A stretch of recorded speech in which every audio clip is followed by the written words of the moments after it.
आज हमारे लिए बहुत ही गर्व का विषय है कि हम एक अंतर्राष्ट्रीय संगठन जो हमारे मूल निवासियों की पहचान है उसका 20वां अधिवेशन लगा है और उसमें हम सहभाग कर रहे हैं। इस कार्यक्रम स्थल में और बहुत से लोगों को होना चाहिए था, लेकिन आज नहीं है। तो हमारे बड़े भाई ने बड़ी अच्छी बात कही, तो मैं भी उन्हीं के अंदाज में जो मुझे जिम्मा विषय प्रवेश का प्रस्तावना प्रस्तुत करने का, भूमिका बांधने का जो जिम्मा सौंपा गया है उसके साथ मैं शुरू करूंगा। मंजिल तो पा ही लेंगे हम भटकते ही सही, मंजिल तो पा ही लेंगे हम भटकते ही सही, गुमराह तो वो है जो घर से निकलते ही नहीं।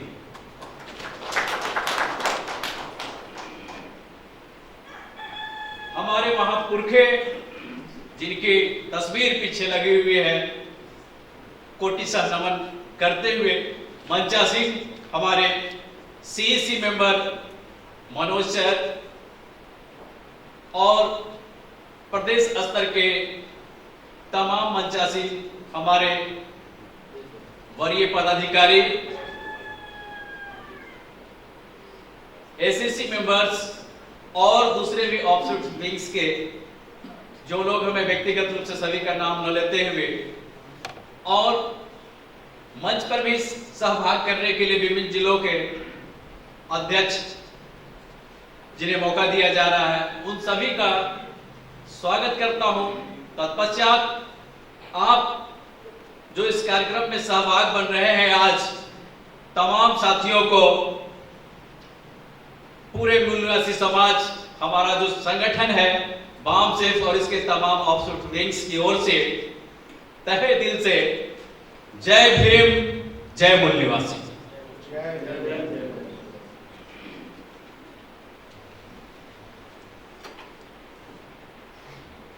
साथियों, बहुत ही जल्द हम लोग संगठन के स्थापना के आधी सदी को पूरी करने जा रहे हैं। जब से हमारा संगठन बना है, क्रियाशील है, अगर हम आने वाले 2-3 वर्षों को छोड़ दें तो हम आधी सदी मतलब 50 वर्ष पूरे करने जा रहे हैं। ये हम सब मूल निवासियों के लिए बहुत ही गर्व और गौरव की बात है। हमारे संगठन के महान संस्थापकों ने हमें दोस्त और दुश्मन की पहचान बताई, और जब तक हम इस कार्य को नहीं कर पाते हैं, इस कार्य को सक्षमता से अंजाम नहीं दे सकते, अर्थात हम अपने दोस्त और दुश्मन में विभाजन रेखा नहीं खींच सकते, उनकी पहचान नहीं कर सकते, तो हम गुमराह रहते हैं और हम दुश्मन के पाले में चले जाते हैं, क्योंकि हमें सटीक जानकारी नहीं होती है। लेकिन हमारे महापुरुषों ने, राष्ट्रपिता ज्योतिराव फुले ने हमें यह सिखाया कि हमारा दोस्त कौन है और हमारे दुश्मन कौन है, और यह पहचान करने के बाद बड़ी ही प्रतिबद्धता से और बड़े ही समर्पण से, बड़े डिवोटी होकर के, बड़े ही डेडिकेशन के साथ उन्होंने, जिन्होंने इस संगठन की नींव रखी, जो इस संगठन के संस्थापक थे, उन्होंने इसके कार्यक्रम की, इस संगठन की पॉलिसीज की, इस संगठन की स्ट्रेटजीज की नींव रखी, उसका एक ब्लूप्रिंट खींचा, एक खाका खींचकर तैयार किया कि आने वाले समय में हमें अपने इस संगठन के माध्यम से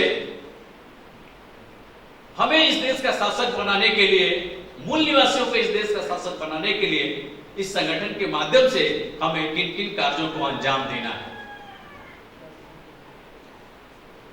उन्हीं के बदौलत उनकी जो रणनीतियां थी, उनकी जो नीतियां थी, उन्होंने जो ब्लूप्रिंट दिया, उसके माध्यम से आज हम यहां तक पहुंचे हैं। यह हमारे लिए गर्व का विषय है। समय बहुत तेजी से बदल रहा है। हम अभी तक जो हमारे ऑब्जेक्टिव्स लगाए गए थे, दो तरह के ऑब्जेक्टिव थे जो आज भी है। एक लॉन्ग टर्म ऑब्जेक्टिव, जिसको हम लोग दीर्घावधि या लंबी अवधि का लक्ष्य कहते हैं, और दूसरा शॉर्ट टर्म ऑब्जेक्टिव, छोटे छोटे टुकड़ों में बांटकर उस बड़े लक्ष्य जो कि हमारा व्यवस्था परिवर्तन है, उसको प्राप्ति के लिए छोटे छोटे लक्ष्य लगाए। और हमें यह कहने में कोई गुरेज नहीं है, हमें फक्र महसूस होता है। हम फील्ड में भी जाते हैं, कहीं भी रहते हैं, बड़ी गर्व के साथ कहते हैं कि हम इस संगठन का हिस्सा हैं। एक और केवल मात्र एक भारत में मूल निवासियों का अपना संगठन है।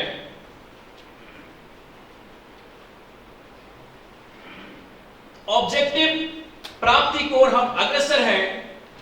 बहुत हद तक हम उसे प्राप्त कर चुके हैं, लेकिन दुश्मन भी हमारे कार्यों का अवलोकन करता है। बहुत सी बातें प्रथम सत्र में स्पष्ट हो चुका है। दुश्मन हमारी रणनीति को देख करके अपनी नीतियां बदलने पर मजबूर हो जाता है। बाहर से दुश्मन मजबूत दिखाई देता है, लेकिन हम और आप जान रहे हैं कि दुश्मन हमारे मूल निवासी पहचान से, जैसे कि हमारे संगठन के वरीय साथी दयाराम सर कहते हैं कि मूल निवासी पहचान, मूल निवासी संकल्पना एक मिसाइल है। और मैंने इस मिसाइल का छोटा सा ट्रायल मारा था।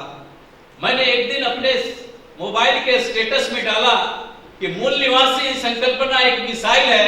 हमारा एक ब्राह्मण मित्र ने तुरंत उसका रिप्लाई डाला कि संजय जी, तो इसका इस्तेमाल आप लोग कहां करेंगे?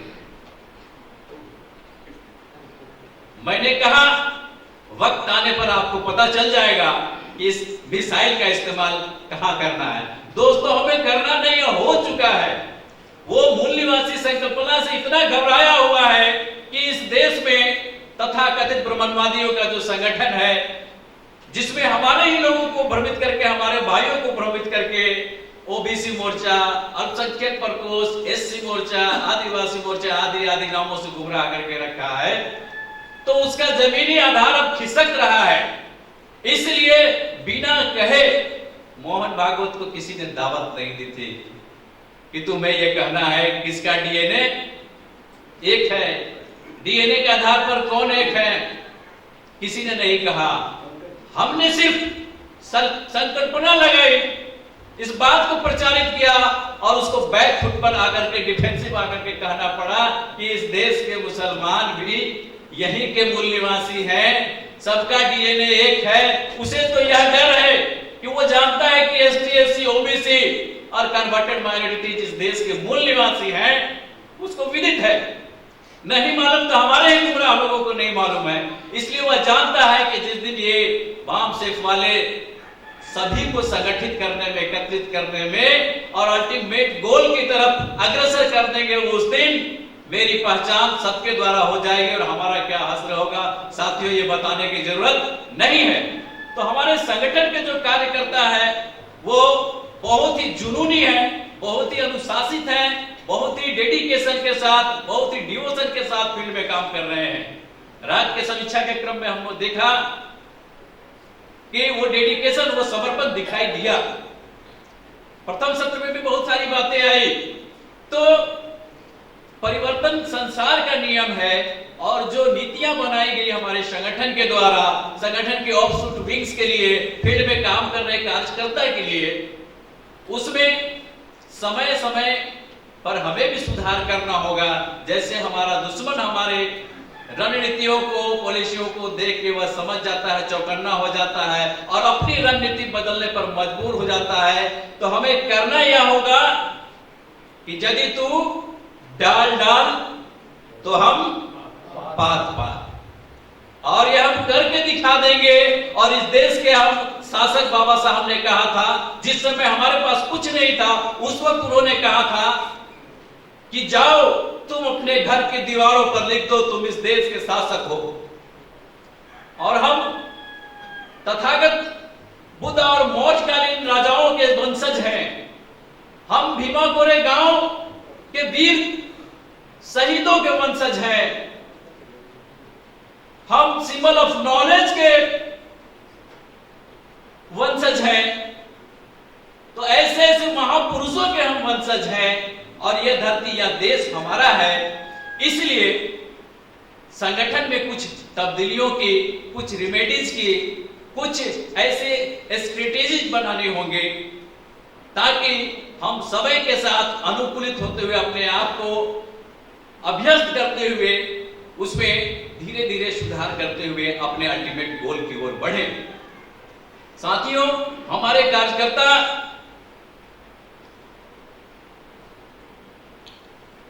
बड़े ही तन्मयता के साथ, बड़े ही लगन के साथ, बड़े ही समर्पण के साथ काम करते हैं।